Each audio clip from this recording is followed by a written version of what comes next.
सभी का मेरे चैनल पर स्वागत है। दोस्तों, आज हम कन्नड़ लैंग्वेज में बने एक रोमांटिक ड्रामा फिल्म को देखने वाले हैं जिसका नाम है मॉनसून रागा, जिसमें आपको अलग अलग उम्र के किरदारों को कैसे प्यार होता है और वो उसमें किस तरह से खो जाते हैं ये देखने मिलेगा। इसमें दिखाई चारों स्टोरीज पैरेलल ही चलते हुए हमें शुरुआत में लगता है, मगर मूवी के एंड में जब इस सब स्टोरीज को रिलेट किया जाता है तब एक चौंका देने वाला सच हमारे सामने आ जाता है। इसे देखकर आपके मुंह से ओ तेरी ये फीलिंग जरूर आएगी। तो चलिए इसके एक्सप्लेन को शुरुआत करते हैं। कहानी की शुरुआत एक गवर्नमेंट ऑफिस में होती है। वह राजू नाम का एक प्यून अपने सभी कलीग संग हंसी मजाक कर अपना काम कर रहा होता है। उनके ऑफिस में हासिनी नाम के एक ऑफिसर भी रिसेंटली ज्वाइन हुई थी, जिनका ट्रांसफर आंध्रा से हुआ होता है। अगले सीन में हमें सुंदर नाम को दिखाया जाता है, जो एक 12 साल का स्कूल गोइंग स्टूडेंट होता है। उसके पिताजी मूर्तियों को बनाने वाले कारीगर होते हैं, जिस वजह कम आमदनी के चलते वो काफी गरीब होते हैं। सुंदर को अपने क्लास में पढ़ने वाली सिंचना नाम की एक लड़की काफी पसंद होती है, मगर वो उसे कभी भाव ही नहीं दे रही होती। इसके बाद सीन शिफ्ट होता है और हम देखते हैं कि शेट्टी नाम का एक डॉन फोन पर किसी को बता रहा होता है कि वो आने वाले इलेक्शन में खुद खड़ा होना चाहता है। सामने से उसे बताया जाता है कि जब तक सुरुआ जिंदा है तब तक ये पॉसिबल ही नहीं है, जिस पर हंसकर शेट्टी बोलता है कि सुरुआ का चैप्टर जोसेफ क्लोज करने गया है। फिर हमें दिखाया जाता है कि शेट्टी का राइट हैंड जोसेफ एक पब्लिक प्लेस में सुरुआ को मार देता है। इस सीन से हम कहानी की अगले स्टोरी की तरफ बढ़ते हैं, जहां एक यंग लड़की तेज बारिश में शराब के गुत्ते पर अपना मुंह ढककर आ जाती है। उसे देखकर अंदर से कात्ती नाम का एक लड़का काफी खुश होकर बाहर आ जाता है और उसके हाथ में एक शराब की बोतल देकर पैसे ले लेता है। कात्ती की हरकतों से हम समझ जाते हैं कि उसे रोजाना आने वाली वो लड़की पसंद थी और उसके बारे में वो जानना चाह रहा था, मगर उसे डर था कि कहीं उसका मालिक गुस्सा ना करे। अब आप सभी को समझ आया ही होगा कि ये 4 अलग अलग लव स्टोरीज है और इनके बारे में ही हम जानते हुए इस कहानी में आगे बढ़ेंगे। अगले सीन में हम देखते हैं कि जोसेफ हमेशा की तरह रास्ते पर किसी को पीट रहा था। तब वहां से जा रही सुधा नाम की एक ब्राह्मण लड़की ये सब देखकर जोसेफ को रोक देती है और उस पर चिल्लाने लगती है। इस वजह से वो मार खा रहा इंसान भाग जाता है, मगर जोसेफ बिना कुछ बोले शांति से सुधा की डांट खा रहा होता है। फिर सीन सरकारी ऑफिस में शिफ्ट हो जाता है, जहां लंच ब्रेक के दौरान सभी खाना खा रहे होते हैं। राजू प्यून होने की वजह से सबसे दूर बैठकर अकेला ही अपना टिफिन खाने लगता है। ये देखकर उस ऑफिस की बॉस हासिनी उसे उन सब के साथ बैठकर लंच करने बुलाती है। राजू के हिचकिचाने पर वो उसे बताती है कि हम सब यहाँ लोगों की सेवा एक साथ ही तो करते हैं, फिर खाते वक्त क्यों ऐसे अलग अलग बैठना, आ जाओ। इसके बाद सब कलीग भी राजू को साथ बैठने बुलाते हैं। राजू भी उन्हें ज्वाइन हो जाता है और फिर वो सब हंसी मजाक के बीच लंच करने लगते हैं। बातों बातों में सब लोग अपनी जानकारी देने लगते हैं। हासिनी अपने बारे में बोलती है कि 5 साल पहले मेरे पति गुजर गए। मुझे एक बड़ी बेटी भी है जो अपने हायर स्टडीज के लिए विदेश गई है। आंध्रा में अकेले रहने से अच्छा या भाई के साथ रहने को सोचकर मैंने अपनी ट्रांसफर यहाँ करा ली। फिर राजू अपनी स्टोरी बताता है कि मैं अकेला ही हूँ और काफी मजे से अपनी जिंदगी बिता रहा हूँ। आज तक शादी नहीं की क्योंकि शादी करनी ही पड़ेगी, ऐसा मुझे कभी लगा ही नहीं। ये सुनकर सब कलीग हसीनी को बताने लगते हैं कि हम लोग तो बोल बोल कर थक गए, मगर राजू शादी की बात को सीरियसली लेता ही नहीं।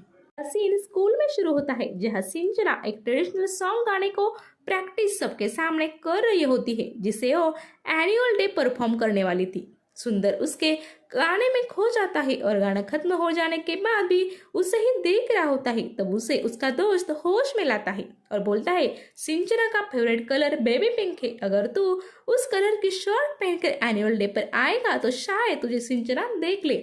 अगले सीन में रोज की तरह कात्ती उस मुंह ढककर आने वाली लड़की को शराब की बोतल देने जाता है और उसे देखता ही रहता है।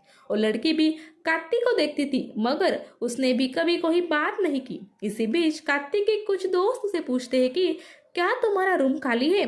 कात्ती के हाँ बोलने पर वो उसे पूछते हैं क्या हम वहाँ किसी लड़की को आज रात वहाँ मजे करने ला सकते हैं। में वो उससे भी फ्री में मजे करने देंगे। कात्ती अपने दोस्तों को हाँ लेकर आओ ऐसा बोल देता है, मगर उसके माइंड में वही रोज आने वाली लड़की का ख्याल दौड़ रहा होता है।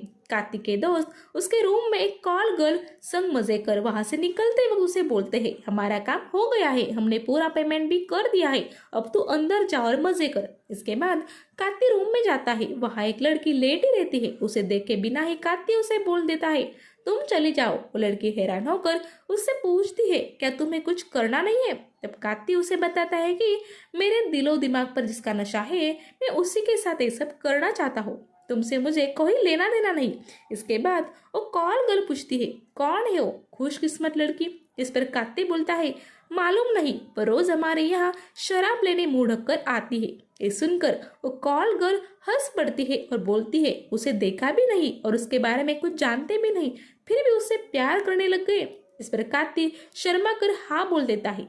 वो कॉल गर्ल वहां से जाते हुए कार्तिक को बोलती है, उस लड़की से जल्दी बात कर लो और अपनी फीलिंग्स बता दो, कहीं देर ना हो जाए। अगले सीन में हम देखते हैं कि सुधा अपने एक दोस्त रोशनी संग डॉन शेट्टी के पास आती है। दरअसल रोशनी को एक लड़का छेड़ रहा होता है। उसे सबक सिखाने के लिए वो शेट्टी की हेल्प मांगती है। शेट्टी भी पेशे से नर्स रहने वाली सुधा की बात को नहीं टालता था, क्योंकि एक बार बुरी तरीके से घायल हो जाने पर सुधा ने ही उसका ट्रीटमेंट कर उसे मरने से बचाया था। शेट्टी इस काम के लिए जैसे ही वहां जोसेफ को बुलाता है, तब उसे देखकर सुधा को गुस्सा आ जाता है। वो शेट्टी से बोलती है कि यही खुद एक गुंडा है, ये क्या हमारी मदद करेगा? मगर शेट्टी मामला ठंडा कर सुधा को घर भेज देता है। अगले दिन सुधा देखती है कि रोशनी को छेड़ने वाले लड़के की जोसेफ अच्छे से धुलाई कर उसे समझा रहा होता है। ये देखकर सुधा समझ जाती है कि जोसेफ मारपीट करता है, मगर वो आवारा या गुंडा नहीं है। इसके बाद वो जोसेफ संग दोस्ती कर लेती है। अगला सीन समुद्र किनारे पर शुरू होता है, जहां राजू और हासिनी मॉर्निंग वॉक और कुछ एक्सरसाइज कर रहे होते हैं। हासिनी को कुछ हेल्थ इश्यूज होते हैं, जिस वजह से वो राजू संग अब वॉक पर आने लगी थी। उन दोनों के बीच अभी काफी अच्छी बॉन्डिंग हुई हो जाती है।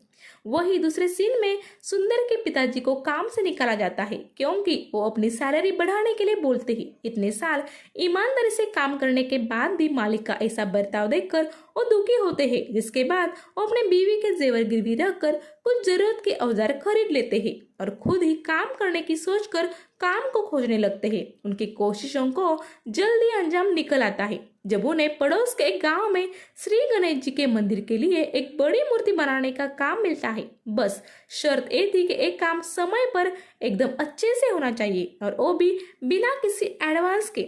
मनचाहा काम होने पर पूरा पेमेंट एक साथ मिलने वाला था। इसके बाद सुंदर के पिताजी अकेले ही उसी दिन से काम पर लग जाते हैं। अगले दिन सुंदर एनुअल डे जाने बेबी पिंक कलर का शर्ट पहनकर उसी बन रहे मूर्ति को प्रणाम कर निकलता है। सिंचना की परफॉर्मेंस के बाद वो उसे बधाई देने आगे चला जाता है। उस दिन सिंचना भी अच्छे मूड में होने के कारण वो भी उससे बातें करने लगती है। अगले कुछ दिनों में उन दोनों के बीच अच्छी दोस्ती हो जाती है।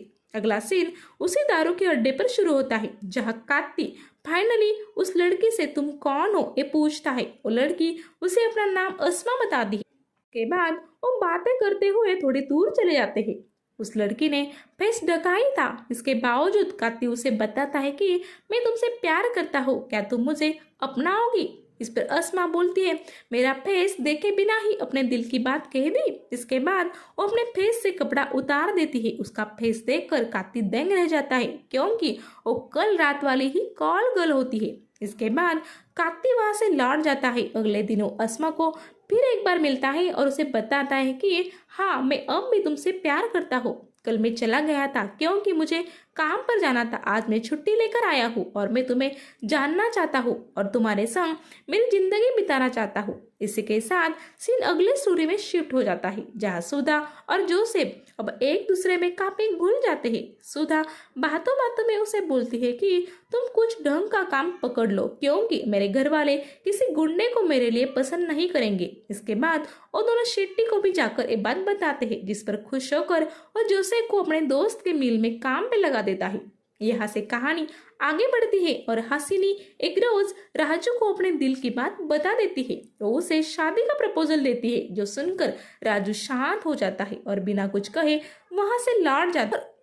पूरा दिन वो बस हसीनी के बारे में ही सोचता है, जिसके बाद गलती से उस रात घर जाते वक्त वो बाहर सोए एक छोटे लड़के के पास ही सो जाता है। सपने में भी हसीना दिखने पर वो उस छोटे लड़के को और कसकर पकड़ लेता है। ये नजारा सुबह जब गांव वाले देखते हैं तब वो राजू को गंदा समझने लगते हैं और बातें करने लगते हैं कि राजू को ऐसी ही गंदी आदतें हैं जिस वजह से वो शादी नहीं करा। जिसके बाद राजू सब लोगों को मैं ऐसा नहीं हूँ, ऐसा सफाई देकर मैं जल्दी शादी करूंगा ये बताकर वहां से जाने निकलता है। इसके बाद वो हसीनी को अपनी हाँ बता देता है। फिर हसीनी अपनी यंग बेटी को जब ये डिसीजन बताती है तब शुरुआत में तो वो गुस्सा होकर मना कर देती है, मगर बाद में अपनी माँ की फीलिंग्स को समझकर और राजू से मिलने के बाद वो उन्हें अपनी नई जिंदगी शुरू करने के लिए बोल देती है। उधर सुंदर एक बात नोटिस करता है कि सिंजना कुछ दिनों से स्कूल नहीं आ रही। जब वो इस बात का कारण जानने उसके घर जाती, स्कूल में गाना गाने के बाद उसे बाहर गाने के लिए कई ऑफर्स आए।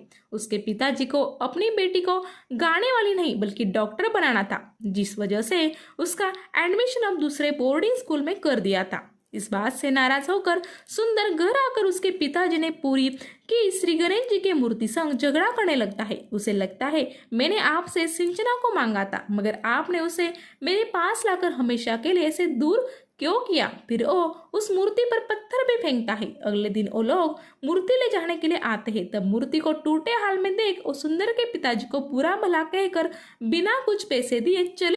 इस घटना के सदमे से वो उसी रात खुदकुशी कर लेते हैं। बेचारा सुंदर एक तरफ अपने पिता का साया खो देता है तो एक तरफ अपना प्यार। वहाँ काती और अस्मा दोनों प्यार में डूब जाते हैं। काती के मना करने पर अब अस्मा ज्यादा कस्टमर्स को एंटरटेन नहीं करती थी, मगर उसकी बीमार माँ के इलाज के लिए वो कभी कभार थोड़ा काम कर लेती है। उसकी जिंदगी में काती वो पहला इंसान था जिसने उससे प्यार किया था और ना ही उसके शरीर से। काती को भी लगता था कि भले ही अस्मा के शरीर को कई लोगों ने छुआ हो, मगर उसके दिल को छूने वाला वो पहला शख्स है।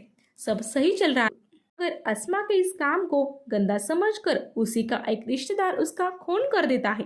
अगले दिन जब ये बात काती को अस्मा के घर जाने पर समझती है तब उसके बॉडी को सीने से लगाकर फूट फूट कर रोता है।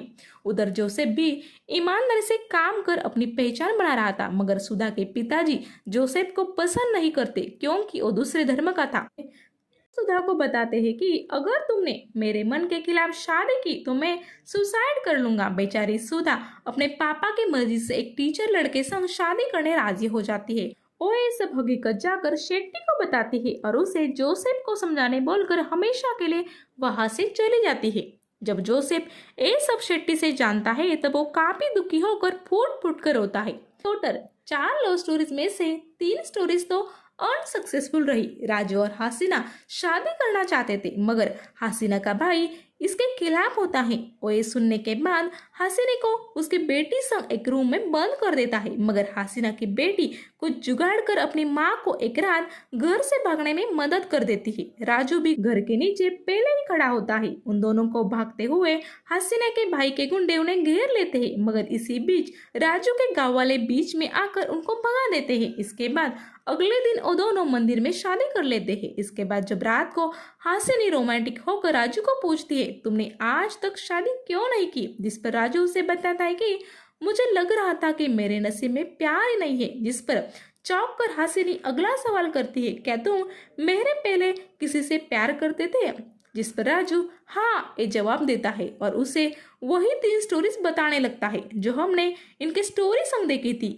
ये देखकर हमें समझ में आता है कि वो सब राजू के लाइफ की अलग अलग पेजेस थी और उसे 3 बार प्यार मिलते मिलते रह गया था। इसी के साथ मूवी खत्म होती है। आपको मेरा एक्सप्लेन कैसा लगा ये मुझे कमेंट करके ज़रूर बताइए। साथ ही प्लीज़ मेरे चैनल को सब्सक्राइब कर मुझे सपोर्ट भी करें। अब वक्त है आपसे विदा लेने का। Good bye.